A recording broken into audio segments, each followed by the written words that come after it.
Why is it so hot? We're good. Okay. Oh, you've seen nothing yet. It is not hot at all. Welcome to Arizona. I'm from Florida, and I'm so hot right now. Well, she's hot because she's on fire. She's on an amazing book tour, and her career is crazy. So thanks, everybody, and hello to our friends who are joining us online. And welcome, Sarah Penner, and congratulations. Novel number 3, and of course it's going to be a huge success, the Amalfi Curse, and your book tour is crazy. So will you just, before I ask you like, oh, how do you feel about Scottsdale or Arizona, you don't know because you're going to how many cities in about a month? Yeah, so hi, thank you for being here.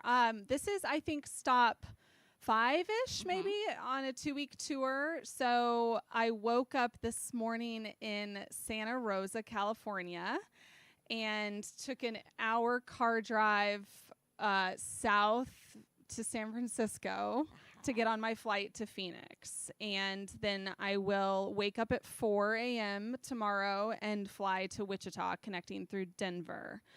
And I'm meeting, so Wichita, it's not my hometown, like I'm not born and raised there, but that's where I lived for 10 years, met my husband there.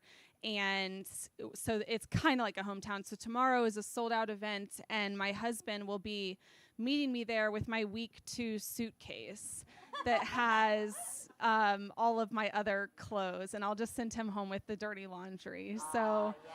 Teamwork. Yeah, so I'm excited for that, if nothing else, to like have a clean pair of pajamas. Okay, so how many of those outfits in the week 2 suitcase are going to coordinate with the book cover as well as this look does? Yeah, so I get questions a lot about my clothes. I do rent the runway, so that's why I wear a different, for my 3 tours, I've always done like a different dress for each event, and I do not have a closet that big. So it's Rent the Runway. But next week is kind of like fun and different stuff. I don't actually think any of them, one of them is blue, but I think the others are all just different. Okay. Yeah. Well, of course, we don't want to just talk about your wardrobe, even though it was worth noting. Congratulations yet again. Let's like kind of dial back first before we get into the Amalfi Curse, which was just so fantastic. And actually, because I'm a procrastinator, I just read it at the very last minute, and I finished last night. And I kind of just like, I don't know, I like the urgency of having it fresh in my mind when I'm going to have the opportunity to talk about a book. Yeah. So thank you. And it was so entertaining, and there's so much to dig in about it without spoiling anything. But at the beginning of your career, which was not that long ago, but it was 1.5 million Lost Apothecaries ago. Is that right? 1.5 million books sold. Of yeah, the Lost I wasn't really sure what you were asking. Yeah, yeah. Yes, the Lost Apothecary has sold over about 1.5 million copies worldwide, and it's in 40 languages. That's crazy. Yeah. I hope you have bookshelves that can show all 40. I do, actually. So I have built-in bookshelves at my house, and that takes up a couple of the shelves. So before this happened, and you wrote that book, and it was everywhere, and everybody fell in love with your work and your creativity and your impeccable storytelling, you were a successful corporate charge ahead, other side of the brain, finance person. Finance. So it's really funny because one of my former coworkers is sitting here in the white. Oh. This is Tiffany. So you have a math brain too, or no? Do you have a math brain too? Not as good as her. Okay. But she's in sales, and she's killing it. It's so funny though. We've always been so close, so it's amazing to come out and see her, and we're gonna get dinner afterwards. Is this your friend Abby? Okay, hi Abby. Hi. So 13 years in the corporate world, 10 of them at a private oil and gas company in Kansas, and 3 at Price Waterhouse in Tampa. And I loved it. I was good at it. It allowed me to travel the world. But I went home starting like my late 20s. I'm 38 now, and starting in my late 20s, so like roughly halfway through my corporate tenure, I just found myself discontent. I would go home after spending my days working in spreadsheets and think like there has to be something else. And I felt creatively unfulfilled. And so I enrolled in a couple of online writing classes. And this was when I was still living in Kansas. And so I would go home and I would write these, whatever that week's assignment was. And then we would get it critiqued by our classmates and our instructor. And I loved it. And after a few months of classes, I decided to try my hand at a novel-length work of fiction. Because after you've taken a couple of writing classes, like, you're more than ready to write a book. And so I spent a year waking up at 5 a.m. every day before I went into my day job to write a novel. It was not The Lost Apothecary, but to write a novel. And then once the book was ready, I sent it out to more than 100 literary agents, and that's the middleman. You don't just take your manuscript to HarperCollins or Simon & Schuster. The intermediary is an agent. And they all said thanks, but no thanks. And a few of them said the writing is not the problem. The problem is the premise. The women in your story don't have enough agency. The male characters are solving too many problems. You need your women to band together, and kind of along that lines. So I sat back down and I did a take 2 with a different novel. And around this time, my husband and I also moved to Florida. And this time I said, all right, rather than the women in my story not having enough agency, they're going to band together and they're going to have a lot of agency. And rather than the men in the story fixing a lot of the story problems, the men are going to be the problem. So I wrote a book about an apothecary in 18th century London who sells well-disguised poison to women seeking vengeance on the men who wronged them. After a year, had another full book ready, sent it to 12 agents, and at the end of 10 days, 5 of them had offered on it. So it was a vastly different experience, and 4 of those 5 had declined the first manuscript. So I always tell people that is a lesson in not burning your bridges and not quitting. Because think if I had just thrown in the towel, and I think a lot of aspiring writers do. They can't handle the rejection, and they say, well, I'm not good enough. And I didn't think that. I never thought I'm not good enough. I thought I just need to try again. And thank goodness I did. I think that is just a remarkable quality to have. And it's probably, I just so admire creative people who are able to do this, but even more so that element of the other work that it takes besides the talent to make this come to fruition, and to not give up on yourself, and to not listen to somebody who's saying no and hearing no all the time, especially when you have a thriving career in another space. Yes. I mean, it's wild. Yeah, I've always been pretty stubborn, and I think that I was raised by my dad, and he just instilled a lot of values in me, and one of them, I think, was stubbornness. And when I heard no, rather than sort of taking a hit to my self-esteem, it sort of made me mad. And I'll show you. Yeah, like, okay, it's not good enough. And I had the luxury of a little bit of feedback from these agents after they told me what the characters needed to do differently, or be differently, I should say. And so with that, I just sort of got mad and determined and all of the things. And a lot of debut novelists, it's their 3rd, 4th, 5th book that finally gets through. So I felt actually fortunate that it only took 2. Yeah, and it's really great to hear those stories, because I think we all do believe, debut, they sat down at a desk and everything was very serene around them, and then they just busted out this beautiful book, and maybe a couple of little misspellings were corrected, and then that was it, and it was in a bow, and it went out into the world. But it's nothing like that. No, it's not even like that now. I wrote a book during the pandemic, spent a year on that one, sent it to my agent, and she said, no, this isn't going to fly. We can rework it and see what your publisher thinks. And so we sent them sort of a revised pitch on what the book could be, and they were lukewarm on it, and we wanted them to be on fire like they were with The Lost Apothecary. So even now, it's not like I have it all figured out just because I've gotten my foot through the door. We still have rejections. One that really stung, that I actually haven't talked about openly, but I just suppose there's no reason not to. The GMA book club, I was in pretty close contact with Gio Benitez. He's on the weekends. He's one of the morning anchors. Great guy. And we were messaging back and forth, and he kind of gave me some inside info that the editorial team for the book club, the GMA book club, had this book at like the top of their list. So for a while there, this spring, I was thinking this is going to be the pick. And then that rug got pulled out from under me and found out it was Amelia Hart's The Sirens, which is another sea story that came out 3 weeks before mine. So that stung maybe more than anything else in my career, only because I know it doesn't mean that that book is better or that this book is bad. It just means it's art, and it's subjective, and there's a lot of other decisions besides does one person like a book that go into these book club selections. All of that to say, I still suffer rejection and the sting of the industry on a regular basis. Well, also, you have that very analytical brain, so you know that a decision like that ensures that your book is going to be reaching, a guaranteed gigantic audience. So I want to hear a little bit, because I just think I think your background is so unique, how that kind of like analytical brain plays into when you're strategizing, coming up with your pitch or your outline, your concept, and where, if it allows you maybe to remove some of the emotion of some of these decisions.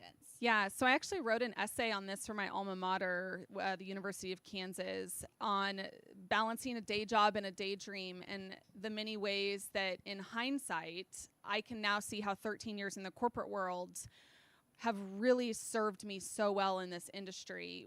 The primary way is that there's a quote that you often hear that writing is revising. And what that means is when you're writing a book, you draft it, meaning you just sort of put the stuff on the page, and we call it the shitty first draft. It often makes no sense. It's missing huge components. It's missing character arcs.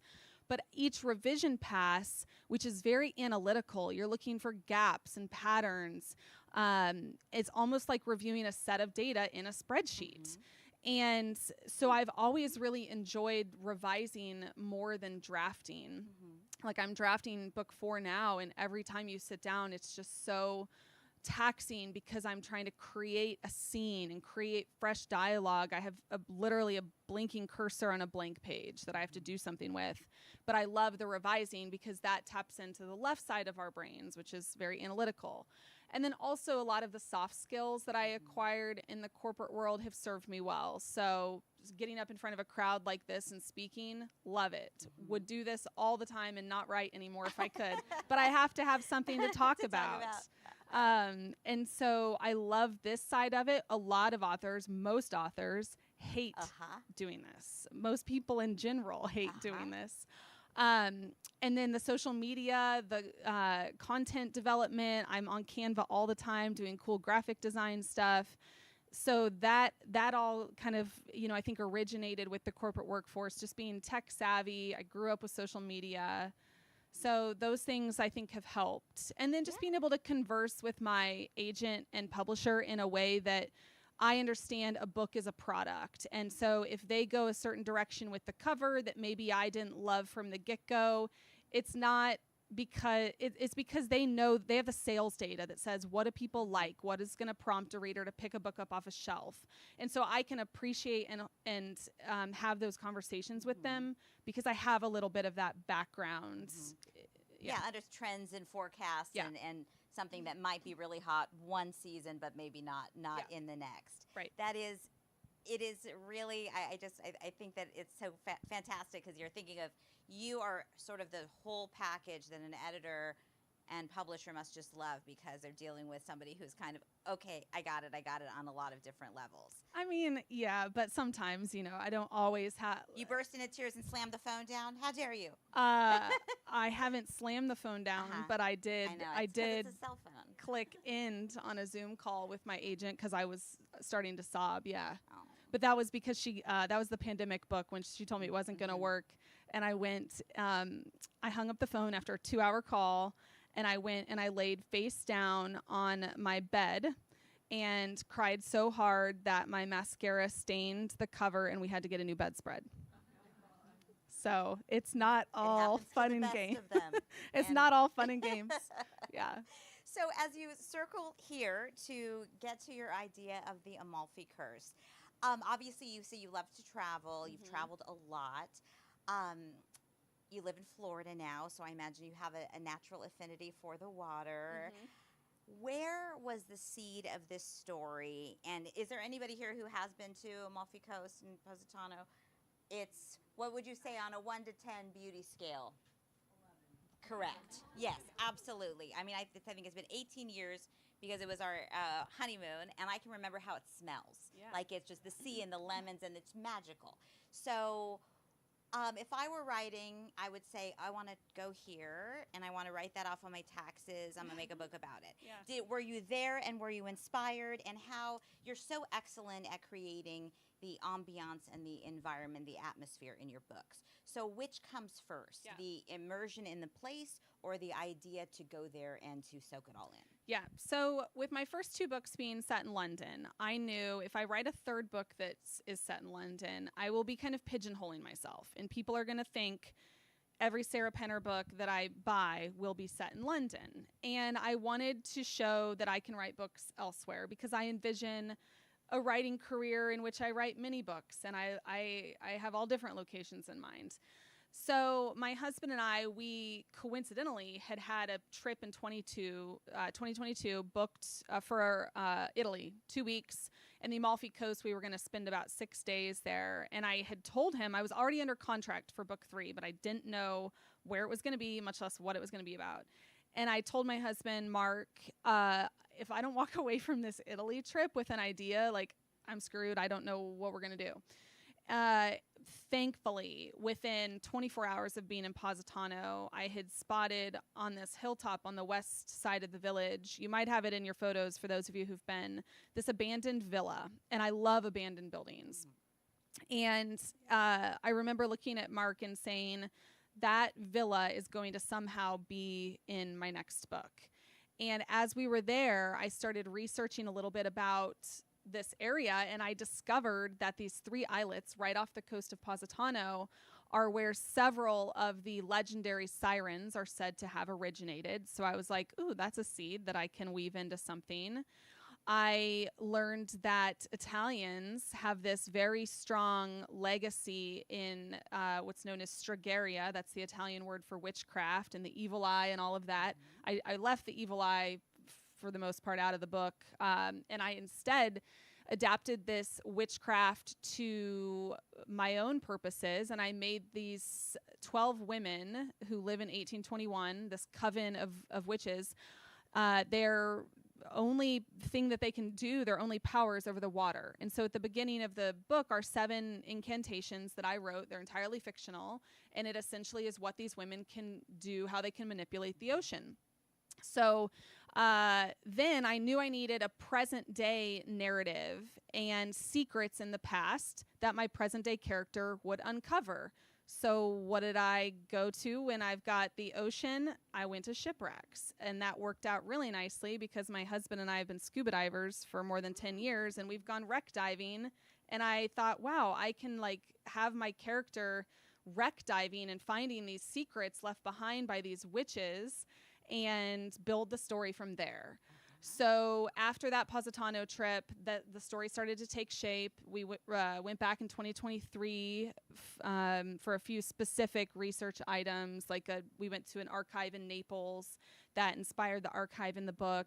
We hiked Mount Vesuvius, that type of thing.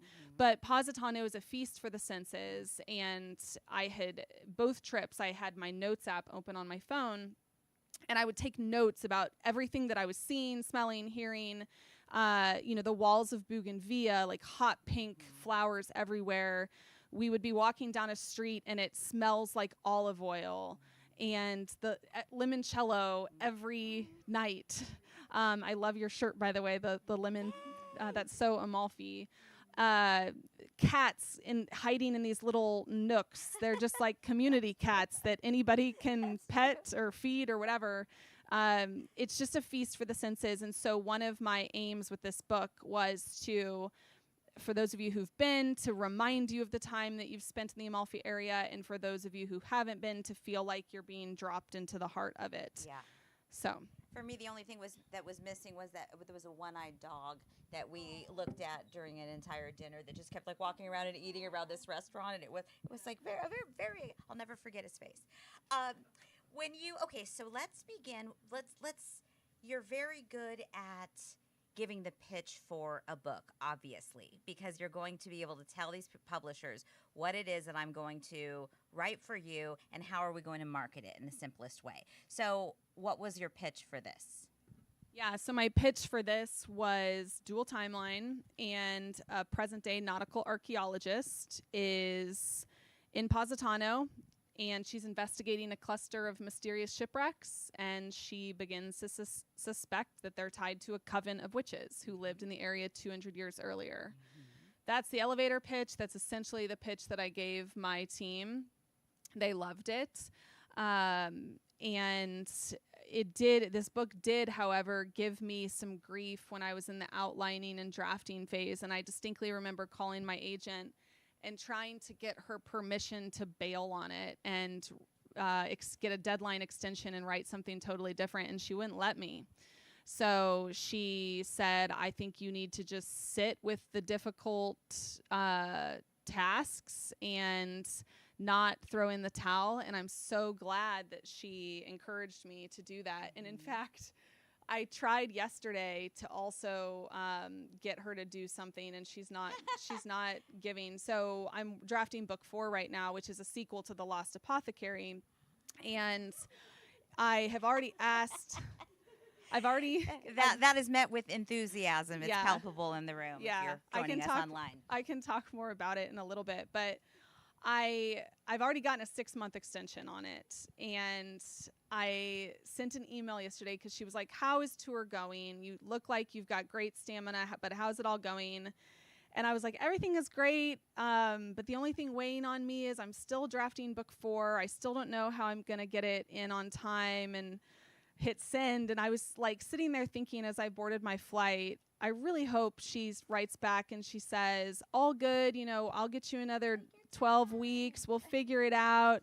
No, she responded back, and in bold with asterisks, she said, "We know you can get this done by your revised deadline." And I just looked at it and I was like, shit. Whoa. Was it all caps? No. Okay, it wasn't all caps. She wasn't in yelling bold. at you. It was in bold. She was just projecting. So like all day today, I'm like, dang, she is not going to let me. She's not playing. No, she's not playing. But that's why I love her. And I think she sees and believes in me, even though right now I'm like, I don't know how it's going to get done, but I'm going to have to figure it out. Well, I think it's got to be very disruptive to your creative process to be rewinding your brain a year and a half or more to talk about the book that you're on tour with, and then go back to that story in advance while you're also mining your original story that you wrote how many years ago? The main holdback is I can switch easily. It's not talking about this book isn't necessarily a hindrance to writing book 4. The hindrance is the fatigue. So it's the fatigue. It's like it's all I can do to figure out. Literally, if I don't have my hotel key card that says what room number I'm in, how are you supposed to remember what room number you're in? You're in a different hotel every night for 14 days. So I'm not going to be able to sit down and create character conflict and all that while you're wandering the halls. Yeah. No, it's so hard. Nope, still not my room. Still not working. Next room. Yeah. So I would think that one of the, maybe as you were trying to find a solution when you hit some roadblocks, the dual timeline has got to be one of the hardest things as a writer. Yeah. And obviously it is because it's something that you love to do. Your readers love it. It gives us, there's has to be emotional ties and plot ties between our two protagonists. We have to know them well enough. So basically you're writing 2 books and meshing them together in a tapestry that makes sense. Exactly so you're right. making your work a lot harder than it has to be because you could have just done one of these gals. Right. What I liken it to, so my husband and I, we don't have kids by choice, but all my friends do. And what I say is writing dual timelines is what I sort of hear having kids is like, which is that it's as miserable as it is rewarding. So it is a miserable process to write 2 completely different story arcs and then weave them together in a meaningful way. But when it's done well, it is there's nothing like it in terms of like how you can deliver twists and delay tension and reveal secrets exactly when you as the author choose to. So for those of you who've read my books, you know I love ending my chapters on cliffhangers. I love writing twists. And when you write dual timeline, you can cut a scene at its most climatic moment when the tension is so high, and then fast forward 200 years to the next character, and it aggravates your reader in a good way. Yeah, in a good way. I know it aggravates you. That's not news to me. It aggravates your reader, and then they read 2 pages of the next thing, and that's all they care about now is this new chapter. And then I cut that scene, and I go back 200 years to what you wanted a few minutes ago. You know that was what you wanted, so I'm giving this to you now. That is how you create a page turner, and it's taken me a while to learn that, but those micro aggregate irritations in your reader, like that's why they keep turning the pages and stay up late. Exactly. It's like, oh, I can't go to bed. Just one more chapter. Yeah. These chapters are so short. Just 10 more chapters. Yeah. Like, let's just keep going. Yeah. You are so great at all of those, like those moments. I'm going to keep going. I'm going to keep going. And you also have threads of commonalities between the protagonists that I think remind the reader about how some of these themes are universal. Mm-hmm. So Maddie and Haven, they both dealing with the loss of a parent. Mm-hmm. They're both have strong relationships with the sea and different feelings about the power of it and their role with it. And they both are independent spirits that are willing to put themselves out there for what they believe in and for the people who they love. So when you are creating these women 200 years apart, do you find that they're more in common or more that separates them based on the time? Absolutely more in common. And that's one of my favorite things about writing dual timeline historical fiction is whether it's through research or fictionalizing stories, sort of seeing that humans have always been the same. I mean, our lives look a lot different than they did, but the human experience, it's love, it's grief, obsession, envy, all of these feelings have always existed in humans. So I like to run my stories parallel in a way that readers do see some of those similarities, but also their differences. And you're exactly right that both of these women are dealing with complicated relationships with the ocean, both grieving different things. They each have a romance. So in the present day, there's a character named Enzo. He was inspired by a really attractive server at a dinner that my husband and I had when we were in Positano. And I told Mark that I was going to name a character in my book after Enzo, that good-looking server. And Mark likes to joke that Enzo didn't get a tip that night. But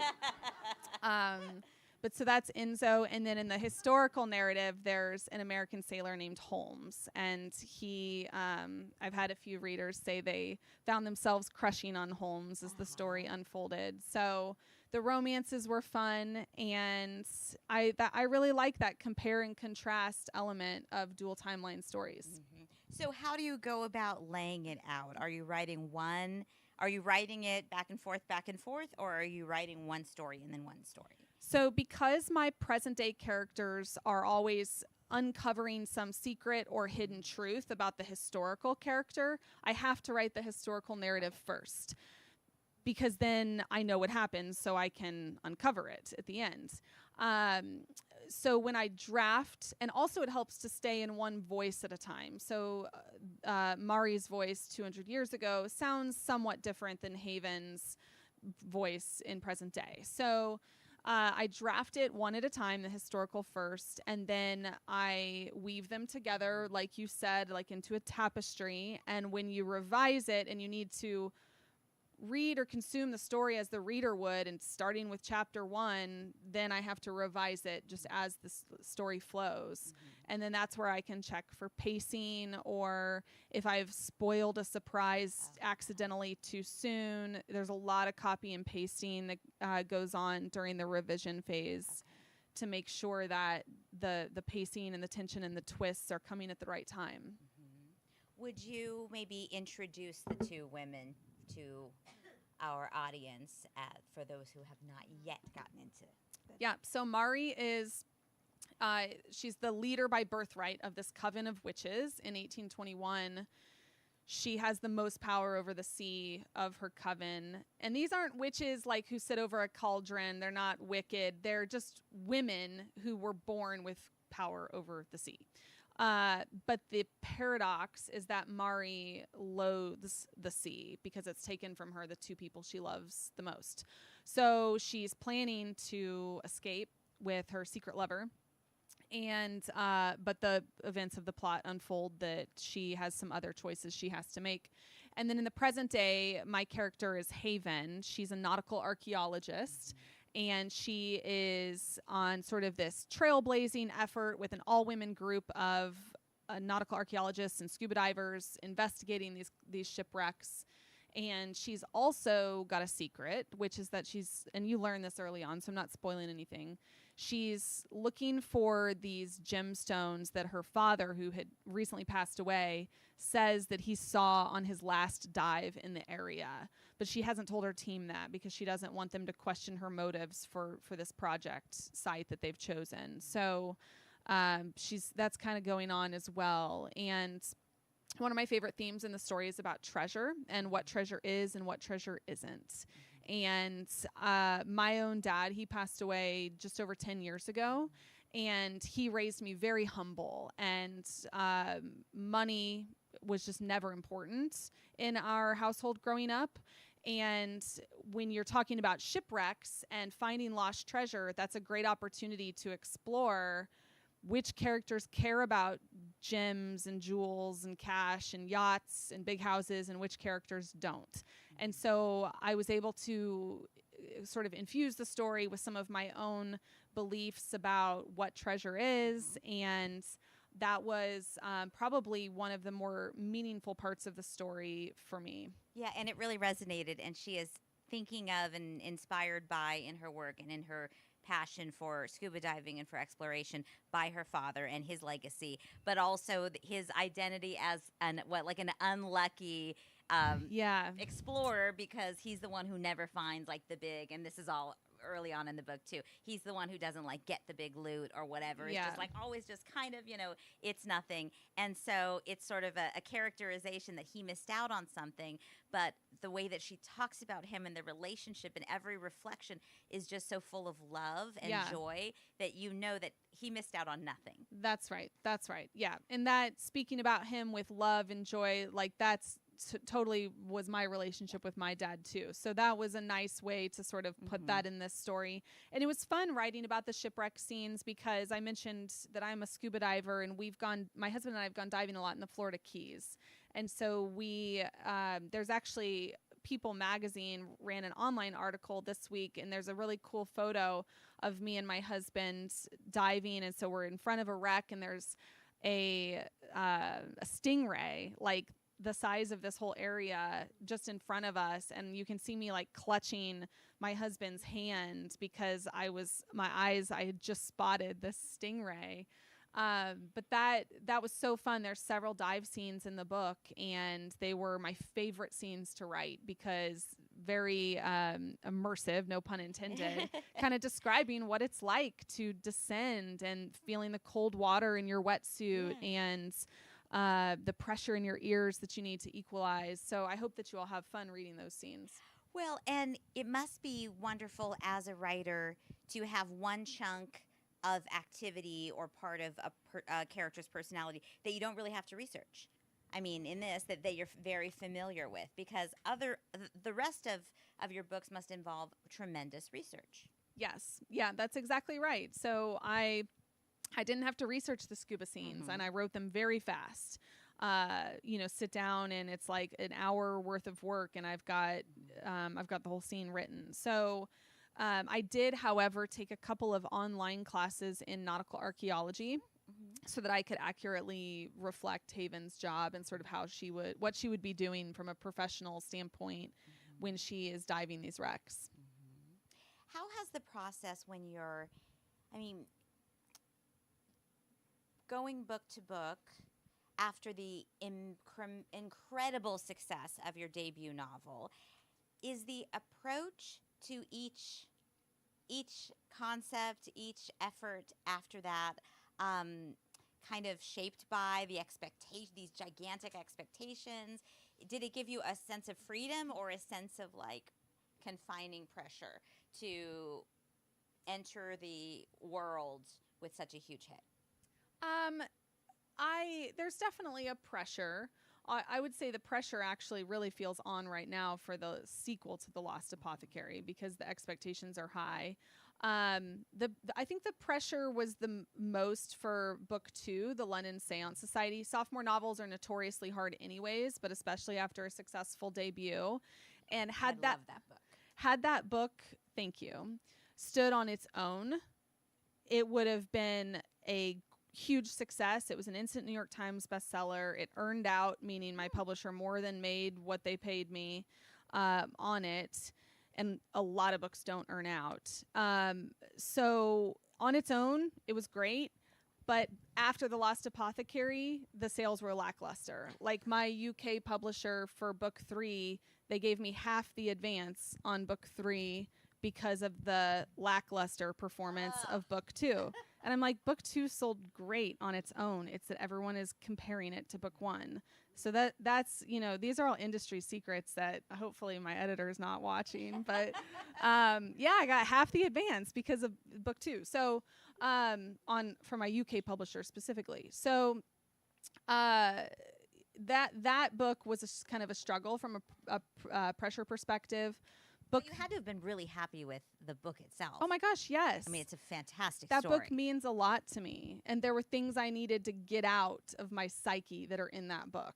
And I love that book. And a lot of people love that book. And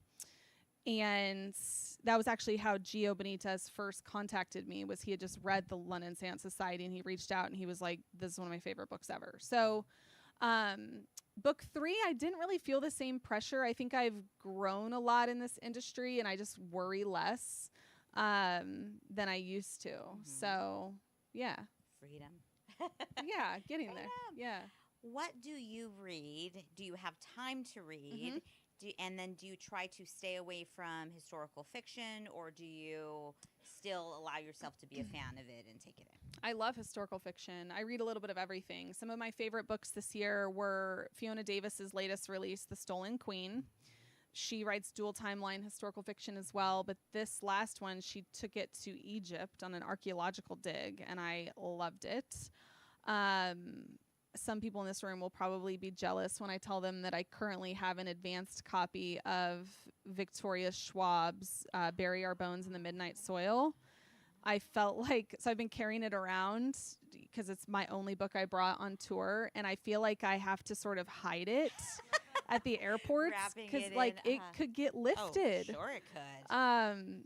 So it is so good, you guys. Please pre-order it. It's so good. I also recently read an advanced copy of L.A. Women, which is going to be out in June. The author's name is Ella Berman. It's sex, drugs, and opulent Hollywood parties in the 1960s. I've never read anything like it. I'll never think of L.A. the same. I learned a lot, so buckle up.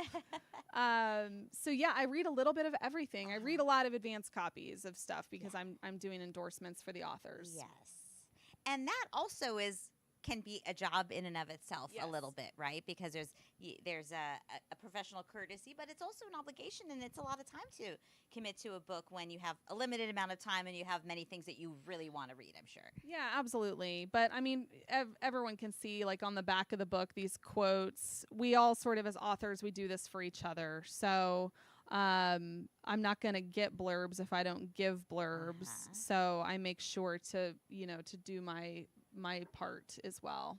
As a writer, you're great with words. So how do you blurb when you're not in love with it? That's a fabulous question. Sometimes the font is fantastic and very appealing on my eyes. No, that wouldn't fly. That's why I'm not a writer yet. Sometimes I'll ghost the editor. So, and I don't really believe in ghosting as a whole. I think you should just own up. But like, I cannot say I don't like this book. So I'll ghost the editor and I'll just say, I've been really busy. I'm so sorry. I missed your deadline. If they reach out being like, hey, I haven't heard from you. I will also often rely on my agent to deliver the news that things have gotten too busy and I can't do it. And then I think maybe once or twice in 5 years, I have bravely emailed the editor of the book and said, it's just not jiving with me at this moment. Thank you so much for thinking of me. Please, feel free to send me something in the future. Yeah. But like, it depends who the editor is, because relationships are important in this industry. And I'm always thinking, that might be my future editor someday. So you got to be careful. She's very smart. Okay. So you did tease ahead of what you're working on now. You said you can give a little. Yeah. Sprinkling. I saw you were very excited. So it's both. I'm working on book 4. It's both a sequel and a prequel to The Lost Apothecary. So as it stands currently, there's 3 points of view. One of them predates The Lost Apothecary. It's a character you are minorly familiar with that you'll become, of course, more familiar with as the story unfolds. And then the other 2 points of view, they are after The Lost Apothecary, and one of them begins moments after The Lost Apothecary ends. And it's everybody's favorite character in the story. So I'm not going to say who that is, but you can put 2 and 2 together. If you read the book, whoever your favorite character was, it's her story. So. That's exciting. Okay, I think we should be opening up to questions, right? Yeah. All right. Great. Who has got some? So I've got somebody from Florida, Okay. a fellow Floridian, Okay. asking about what's your interest with witches and specifically the supernatural Yeah. that sort of draws you in with your novels, because The Last Seance, The Amalfi Curse. Yeah, I think I've been asked this every tour stop that I've had. Sort of my interest in the esoteric is what someone called it the other day. It actually happened coincidentally. With The Lost Apothecary, I really liked Eliza's interest in magic. She's youthful, she's naive, she views the world not through this jaded lens that all the adults do, and she thinks that things maybe happen because of magic. Her mother tells her at the very beginning of the story that it's just like butterflies emerging from a cocoon. You can be anything you want. London is magical. So anyways, my editor also loved that angle. She was like, I love this magic piece. So can we amplify this as we revise The Lost Apothecary? Then when the book came out, readers loved that magic piece, and it fell solidly under the magical realism subgenre in a bookstore. So with book 2, my team was like, we definitely want to continue this trend of historical fiction with a speculative element. And I was wanting to write a ghost story, but I didn't want it to be a haunted house story. I wanted to go my own direction with it, so I went the seance route. So then I had 2 books with a speculative element. And at that point, I had pretty well established my brand, and it's been successful. So I wanted to continue this speculative element. And I hadn't yet touched on witchcraft, so that was where that came through in book 3. Now, you should just carry around a bag of props that are, oh, there's my Ouija board. It just fell out. I'm so sorry. That kind of thing, just to kind of feed into it. So it's really kind of funny. I have I don't really believe or practice this stuff in my real life, but I was in Asheville with friends before their horrible storms and flooding, and we went to a bar and there was a Ouija board, and so we dabbled with that, but nothing happened.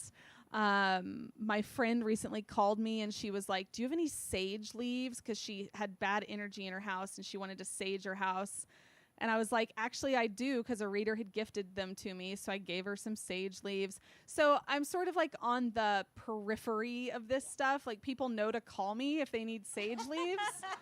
But the fact I had a bundle unused, kind of tells its own story. So I need to actually check. She thinks maybe her infant son's room is haunted. And she actually had kind of some scary stuff. So that reminds me, after this, I'm going to text her and ask if the ghost is gone. Yeah. Did that sage do the trick? Yeah. Or do we need some more interventions? Yeah.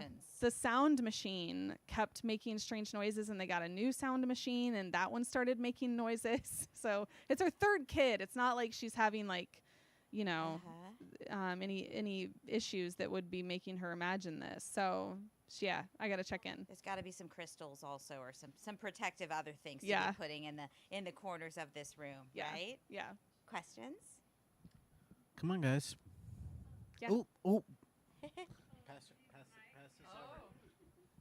over. What's your inspiration for the recipes in your book, and are those your recipes? Yeah. or- I love putting recipes in the back of my books. So first of all, I'm a big cook.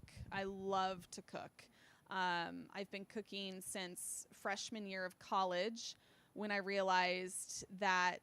I had a boyfriend, and he obviously Not Mark. No, a different guy. I was like, wow, like boys really like it when you cook for them. And so I started cooking because I wanted to impress my boyfriend. And I've been cooking since. So nothing makes me happier than standing in the kitchen with like a counter full of ingredients and cooking. So the cookies in the Lost Apothecary, the rosemary shortbread, book clubs make them all the time. They are divine if you don't cook them too long. I've been to a number of book clubs where I don't say anything, but I'm like, they overbaked these. And it affects the flavor and the texture. Shortbread, you don't ever, it looks undone when you take it out of the oven, and it should. So, but those are delicious. This book, because book clubs love recipes so much, I decided to give book clubs a treat with this, and I put a whole antipasti menu in the back, and all of the recipes are on my website. 2 of the recipes are in the book, but the rest are on my website. So I've got a whole book club on my site now, book club kit, sorry. And I have made all of the recipes. The lemon ricotta cookies in this book are, I think, as good, if not better, than the rosemary shortbread. They are like melt in your mouth. And I love ricotta cheese anyways. I love lasagna, although traditional lasagna I've learned is made with a bechamel sauce and not ricotta.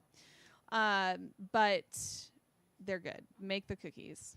Well, and that's cooking and baking especially is a little bit of magic. I mean, it's you're mixing. I mean, it's you're creating. When I liken it also to writing a book, I often I talk a lot to aspiring authors. I do a lot of coaching and mentoring to writers. And when we talk about the first draft and how it's messy and disastrous, I talk about when you're baking cookies, for instance, you're just kind of putting the ingredients in the bowl, your flour, your chocolate chips, your sugar, but it's inedible, essentially. Mm-hmm. It's not ready. It's a mess.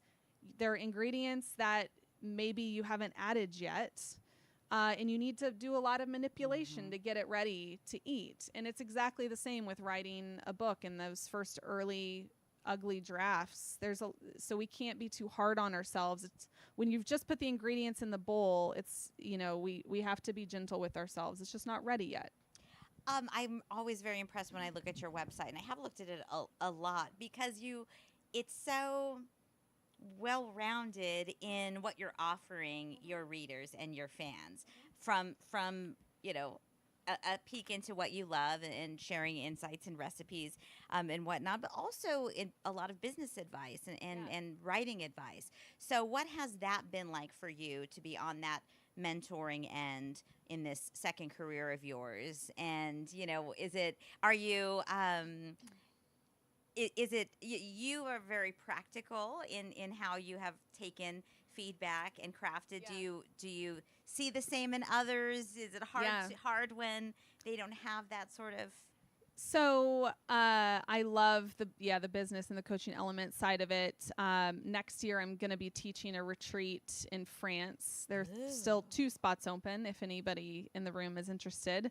That's going to be pretty dreamy. And obviously that stuff is fun, but so are the conferences and kind of the one-on-one mentoring that I do on occasion. But what was the second part of your question? Just how do you manage that type of relationship, and is it fulfilling? Yeah, what I was going to say was I was hired, this was last year, by this company called The Novelry. Has anyone heard of it? Yeah, okay. I was a little too blunt or honest with some of the students because they actually fired me. Yeah, I'm not even kidding. They fired me. They literally, like mid-gig, or like, we won't be needing you back next season. No, like after several months, I got an email that, they'd had a couple of writers say that my feedback was too blunt and that I was no longer part of the team. And you were a dream crusher? And the irony is there's 2 individuals that I had coached through that program who I now continue to coach pro bono because I think that their story ideas are fantastic and they need to be seen by the world. And they continue to tell me, like, Sarah, you are the best coach that we had on the Novelry. And so all of that to say, this industry requires really thick skin. And the people who I think thought I was too blunt, they just don't have thick enough skin. And the people I'm coaching who have really great story ideas that I'm still working with, I think that's yet another thing they have going for them, is that they can take the constructive feedback and not be crippled by it. Because if you think I'm blunt, wait till an editor gets their hands on your manuscript. I told you, I have thick skin. I told you I've been face down crying in my bed and stained my cover with my mascara. So that is how tough this industry can be. So I wish those people well, but they've got another thing coming if they continue in the industry. So the way we can encourage people who are trying to start writing would be to send them waterproof mascara and so this woman the other day, she said her daughter is wanting to be a writer. What advice would I give her? And I said, teach her early when she's young. Feedback doesn't mean you're bad. It doesn't mean you're bad, and you don't need to take it personally. It just means that the project can be better, and you have this gift of a professional who's saying, here's something you could do to make it better before it's out in the hands of readers and they blast you on Goodreads. Right? Like, wouldn't you rather have one person say this character relationship doesn't feel believable, you need to rework that entire thing? Wouldn't you rather have one trusted coach than everybody on Goodreads saying this person can't write? Like, so that's what I told her. I said, teach her when she's young. Feedback doesn't mean her work isn't good. It just means that there are improvements. Yes. And it is a gift that she has the feedback to go make the change before the readers can attack her for it. Exactly. I interviewed Lisa Jewell one time, and I often think of her saying, with the Goodreads comments and whatever, the book is out in the world. It's like you can't uncook the chicken, so it's there. So great. I don't care about that feedback. I can't listen to it. It's not productive because it's already done and printed, and that's it. Yeah. So the top upvoted review on Goodreads for The Lost Apothecary is, and I can quote it verbatim, it's 1 star, and it's this premise should be confiscated from Sarah Penner immediately and given to literally any other writer. So yeah, that's the kind of stuff you're gonna get. And I've had friends who say, I'm gonna put that on a mug for you, and just it's like, compensate this, fill in the blank from Sarah. It's like, I get it. You know, we have strong opinions. I have strong opinions about things too. But I also want to say, like, tell it to the bank. Like, I quit my day job because of that book. So it's, it's okay. But reviewers can be really mean. So I would ask that just anytime you leave a review, like, remember, authors, it's hard. So, like, be kind. Just, everything you do, be kind. Well, yeah, and it's subjective. I Yeah. mean, it's books hit you different at a different stage in your life, Yeah. depending on what things resonate or don't, or based on what you just read. Also, there's, I always try to kind of balance where I'm going from one genre to the next, because otherwise you're just comparing too much, and you want to have everything just be new and fresh and just be completely open Right. to the stories. And Yep. there's really no joy in disliking something. I mean, it's Right. you want to lose as a reader. Where we read because we love to read and we love to escape and Yeah. go someplace else. Yeah. So I don't want to go someplace else and be like, this place sucks. Yeah. Because why did I go there? Yeah, exactly. Exactly. It's sort of interesting because we had a conversation a little bit about this week, I think, with Chuck Wendig. And, we were talking about the fact that every book is different for every reader. It's the same book, but we all read it and we all interpret it completely differently. And so even though he wrote the book and his idea of what that book should be, when we're sitting down and reading it, it's a completely different experience. Yep. And I know you said you plot your stories out. So I suppose you're not one of the an author who will have that experience where your character is surprising you or doing things that you No, my You didn't- characters do surprise They me. do. So there's plotters and then there's pantsers. Pantsers fly by the seat of our pants. And then there's people in between like me who are plantsers. That's what I call myself. And yeah, sometimes absolutely. So this sequel to The Lost Apothecary, I wrote 20,000 words, which is 25% of a novel. And I was like, no, it's not working, and the characters were going a different direction, so I scrapped it. That's part of why I asked for an extension, and took it a totally different direction that I like much better. So sometimes they do surprise me. Mm-hmm. Yeah. Questions? I know that you said that in this book that you took your experience with scuba diving and put it into it. What other things have you done with like this book and other books that have come from your real life? Yep, that's a great question. So the Lost Apothecary, so the People article, this is exactly what they talked about. And they featured 3 things. So the scuba diving. With the Lost Apothecary, what they talked about was mudlarking. So that's, anyone who didn't read that book and doesn't know what that is, it's essentially beach combing along a riverbed. In the Lost Apothecary, it was the River Thames. And I went mudlarking in 2019.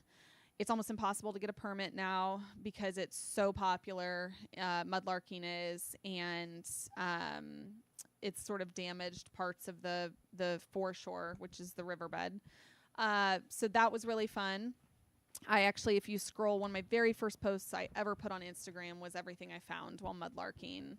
So I found a lot of really cool pottery fragments, including Delftware, which is sort of a rare thing to find, old clay pipes, all sorts of cool stuff. So mudlarking, lots of archives. So I went to the British Library and requested this old apothecary's log from the 1700s where like literally I'm touching the pages with the ink, and that has always been a really incredible experience for me, because part of me wonders, has anybody opened this book since the author wrote it? Like why would the British Library has so many tens of millions of things to request, like why would anyone else have this? So it kind of like, you just wonder, when you go into archives, if anybody or who the last person was that touched it.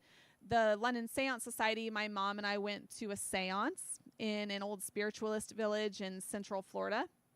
So that was enlightening.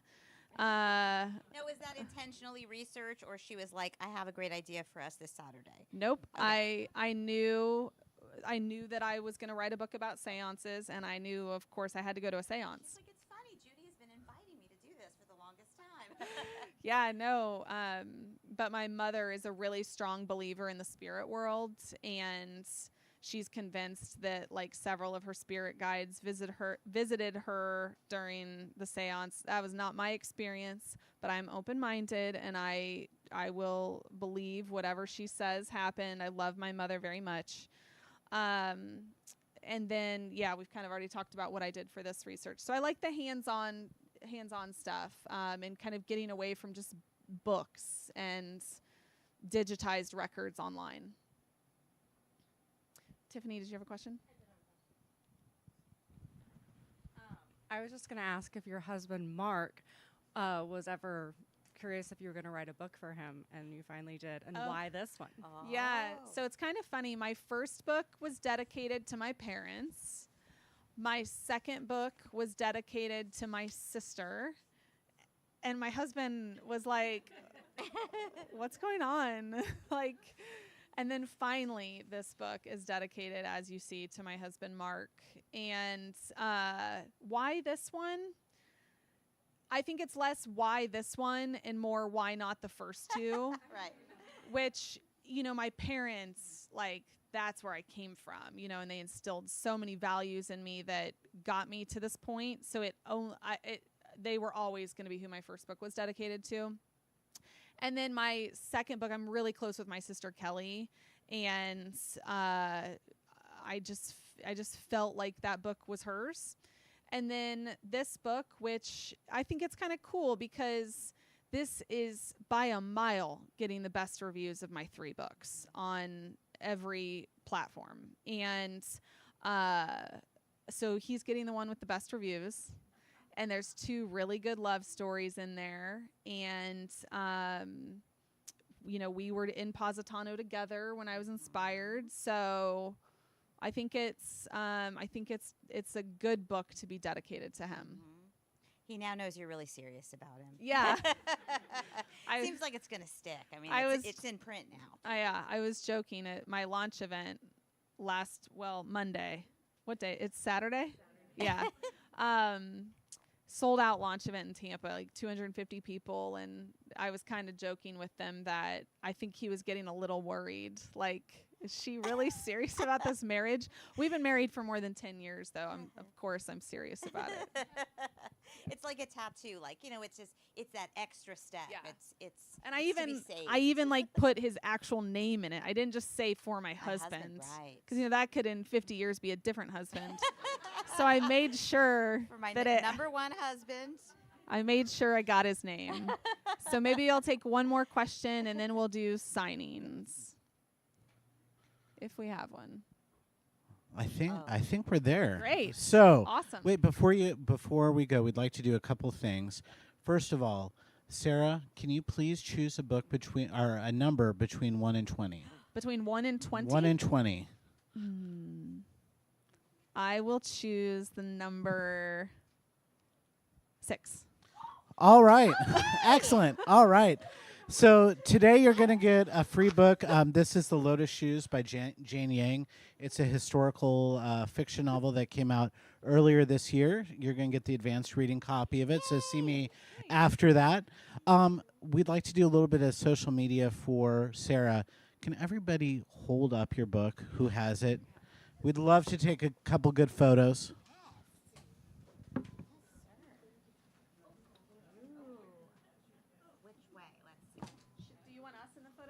Yeah, why don't you guys go up front? Absolutely. Get up there.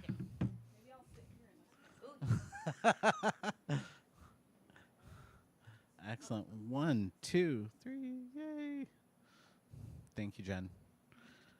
You don't want me taking the photos. Excellent. And for those of you who came, first of all, thank you very much. Let's give a huge round of applause for Sarah Penner. Let's give a huge applause for Olivia Fierro for an excellent. Olivia, before we go, where can we find you and interact with you? Here on June 10th, if anybody would like to come for a book club discussion, we are doing the Briar Club, Kate Quinn. Oh. So it'll be right here in the evening. It'll be fun, and I promise to bring snacks.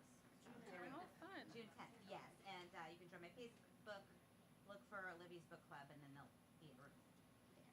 Thank you so much. This was so fun. Congratulations. Thank you, everyone, Let's for give being her here. the applause that All puts right. you through on your tour. All Uh, stop. Absolutely.